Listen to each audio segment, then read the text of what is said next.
မင်္ဂလာပါခင်ဗျာအားကစားမှတ်စုအစီအစဉ်ကနေကြိုဆိုပါရစေ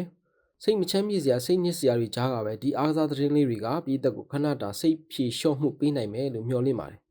ငလင်တန်သင့်ပြည်သူတွေအတွက်ကမ္ဘာအားကစားအသင်းဖွဲ့တွေရောမြန်မာအားကစားသမားတွေကပါဆူတောင်းတာတွေအားပေးတာတွေအလူငွေမတီတာတွေအဆက်မပြတ်လှုပ်ဆောင်နေကြပါတယ်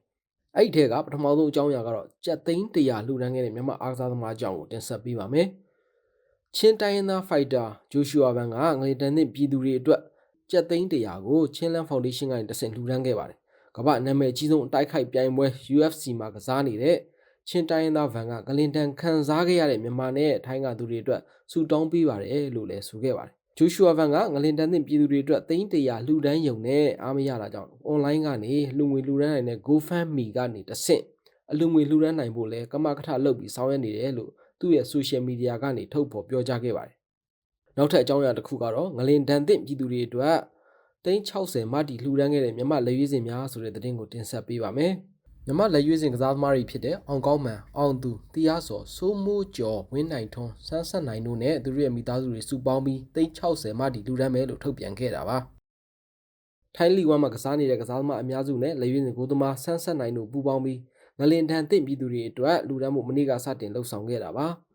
ပါဝင်လှူဒန်းခဲ့သူတွေရဲ့နာမည်ကိုပို့စ်အောက်မှာဖော်ပြထားပြီးဘောလုံးအားကစားနဲ့ဆက်နွယ်နေတဲ့သူအများစုပါဝင်လှူဒန်းကြတာကိုလည်းတွေ့ရပါတယ်။လှူဒန်းလိုတဲ့အလူရှင်တွေနဲ့ပူးပေါင်းကူညီလှူဒန်းနိုင်မှု KB အကောင့်နဲ့ဘန်ကောက်ဘက်အကောင့်တို့ကိုလည်းအဲ့ဒီရဲ့ social media post မှာပဲပူးတွဲဖော်ပြထားပါတယ်။အောင်ကောင်းမှန်ကစားနေတဲ့ Thai League 1 Club Phrae United ကလည်းဒီအလူမှာပါဝင်သွားမယ်လို့ကြေညာထားပါတယ်။အောင်ကောင်းမှန်ဝစ်စင်တဲ့ကလပ်အသင်းအင်ဂျီကိုလေလံစနစ်နဲ့ရောင်းချသွားမယ်လို့သူတို့ကဆိုပါတယ်။အောင်ကောင်းမှန်အင်ဂျီကို69ဘက်ကနေဈေးဆခေါ်ထားပြီးတော့လေလံဆွဲကျင်တဲ့သူတွေအနေနဲ့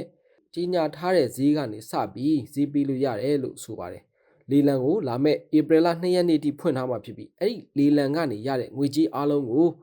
ငလင်တန်သင့်ပြည်သူတွေကိုလှူဒန်းသွားမယ်လို့ဆိုပါတယ်။လေလံဖွင့်ထားတဲ့ post ကို comment မှာဖော်ပြပေးထားပါတယ်။ဒါအပြင်အောင်သူစိုးမှုကျော်တို့ပါဝင်ကစားနေတဲ့ထိုင်းလီဝမ်ကလပ်ဦးထိုင်းဌာနီအသင်းနဲ့ BG ပထုံ United တို့ပွဲမှာလည်းထိုင်းနဲ့မြန်မာကငလင်တန်သင့်ပြည်သူတွေအတွက်ဝန်내ချင်းအထိမ်းအမှတ်10မိနစ်ငြိမ်သက်ဆူတောင်းပေးခဲ့ကြပါတယ်မနေ့ကညကရှင်ပြိုင်ကစားခဲ့တဲ့ Real Madrid နဲ့ Liga NES တို့ရဲ့ပွဲစဉ်မှာငလင်တန်သင့်ခဲ့ရတဲ့မြန်မာပြည်သူတွေအတွက်10မိနစ်ငြိမ်သက်ပြီးဆူတောင်းပေးခဲ့ကြပါတယ်။ Real အသင်းရဲ့အိမ်ကွင်းဆန်တီယာဂိုဘာနေပြူကွင်းကြီးထဲမှာငြိမ်းချမ်းစွာအနားယူပါတော့ဆိုတဲ့စာတမ်းကိုစပိန်ဘာသာနဲ့ဖော်ပြခဲ့ပြီးဝန်내ချင်းအထိမ်းအမှတ်အဖြစ်10မိနစ်ငြိမ်သက်ခဲ့ကြတာပါ။ဒါပြင်ဒီပွဲကိုနှစ်ဖက်အသင်းကစားသမားတွေကဝန်내ချင်းအထိမ်းအမှတ်အနက်ရောင်လက်ပတ်တွေဝတ်ဆင်ပြီးကစားခဲ့ကြပါတယ်။ဒီပွဲမှာ Real Madrid အသင်းက3-2 နဲ့အနိုင်ရရှိခဲ့ပါတယ်။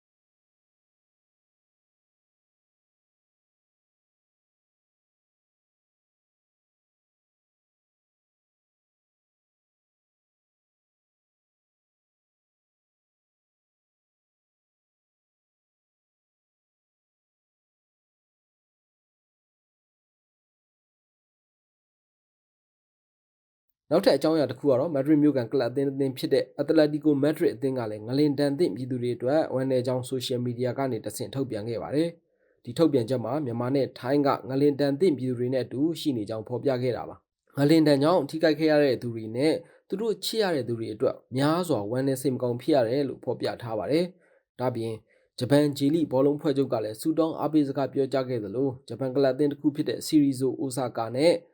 တရားစော်ကစားနေတဲ့ကမ္ဘောဒီးယားကလပ်နာဂါဝေါအသင်းတို့ကလည်းငလင်တန်သင့်မြန်မာပြည်သူတွေအတွက်ဆူတောင်းအားပေးစကားတွေကိုဆိုရှယ်မီဒီယာတွေကနေတဆင့်ပြောကြားခဲ့ပါတယ်။ဒါကတော့ဒီနေ့အတွက်အားကစားသတင်းအကြောင်းအရာတချို့ကိုဖော်ပြပေးခဲ့တာပါ